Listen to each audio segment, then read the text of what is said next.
Ako si Julian, 49 na taong gulang, isang magsasaka, may asawa at may 2 anak. Hindi ako naniniwala sa mga engkanto, sa duwende o sa mga tinatawag nilang muwa noon. Noong bata pa ako, kwento lang sa akin yan ng lolo ko tuwing gabi. Julian, huwag mong kalimutan, bago ka magtanim, dapat may handog ka sa muwa. Hindi mo sila nakikita, pero sila ang bantay ng palayan. Ngumingiti lang ako noon. Akala ko kasi ay pampatulog lang ang mga kwento niya. Pero ngayon, halos gabi-gabi na akong hindi makatulog. Hindi dahil sa lamok, hindi dahil sa pagod, kundi dahil sa takot. 3 buwan nang walang ani ang bukirin ko. Lahat ng itinanim ko ay natutuyo. Parang nilalason. Parang isinumpa. Hindi ko na rin mabilang kung ilang gabi na akong may naririnig na yabag sa likod ng bahay. Pero pag tinitingnan ko, wala naman. May mga nawawala ring sako ng palay sa kamalig ko. Tila may nagnanakaw, pero walang bakas ng tao at wala ring ingay ng truck. Isang gabi, sumubok akong magmatyak. Hawak ko ang itak. Nakaupo ako sa bangko at nag-aabang. Mahina ang ilaw ng lampara, pero nanlaki ang mata ko nang may makita kong aninong gumagapang sa gilid ng tanim. Maliit, kuba at parang matanda, pero hindi tao. Maitim ang balat niya na parang sunog sa araw. Mabalahibong braso. May kagarin siyang sako ng palay. Palay ko at paika-ikang naglalakad palayo. Sinundan ko siya. Binilisan ko ang hakbang ko, pero para bang mas bumigat ang mga paa ko sa lupa at hindi ako makalapit sa kanya. At bago pa ako makasigaw, ay napalingon siya. Tumambad sa akin ang isang mukhang kahit kailan ay di ko makakalimutan.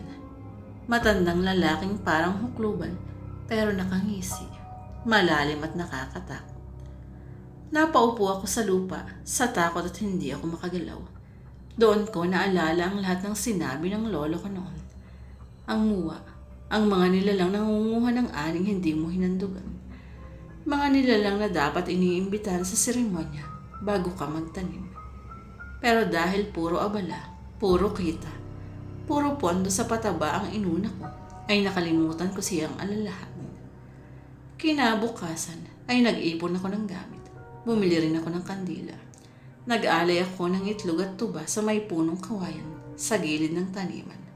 Humingi ako ng tawad, pero tila huli na ang lahat. Kinabukasan ay natagpuan ko pa rin ang aking mga tanim na tila sinagasaan ng dilubyo. Natuyot, nabunot at nangitim na parang pinaghigantihan. Hanggang ngayon, bawat ani ko ay bigong umusbong. Walang palay na tumatagal sa lupa ko. At ang masakit, pati pamilya ko ay unti-unting nadadamay. Ang anak kong si Rico ay bigla na lang natumba sa palayan habang naglalaro. Walang sugat, pero hindi makapagsalita buong araw. Para siyang natulala. Ang asawa ko naman ay nagkasakit sa hindi may paliwanag na dahilan. Lagi siyang nilalagnat, pero natagatibo sa doktor. At ako, araw-araw tinatawag ng mga kapitbahay na sira na raw ang bait. Kasi daw palagi akong nakikitang nagsasalitang mag-isa at nakikipag-usap sa hangin. Hindi ako baliw. Alam ko kung sino ang naroroon at kausap ko. Ang muwa. Sa bawat kaluskos, bawat anino, alam kong sila yun. Hindi sila umaalis sa paligid ng bahay. Hindi sila nagpaparamdam ng galit. Pero alam mong nandyan lang sila. Tahimik na nagmamasin. Ngayon gabi na naman. Tahimik na naman ang paligid, pero naririnig ko ulit ang mga yabag nila. Takot na takot ako. Hindi dahil baka may mawala, kundi dahil baka ako na ang kunin nila. Hindi ko alam kung ito ay bunga ng pagod, ng pagsisisi, o ng isang sumpang hindi ko na matatakasan. Pero sana makaluwag ako. Sana magsilbing mabala sa inyo na huwag baliwalain ang mga alamat. Huwag ituring na kwento lang ang mga nilalang na matagal nang nakatira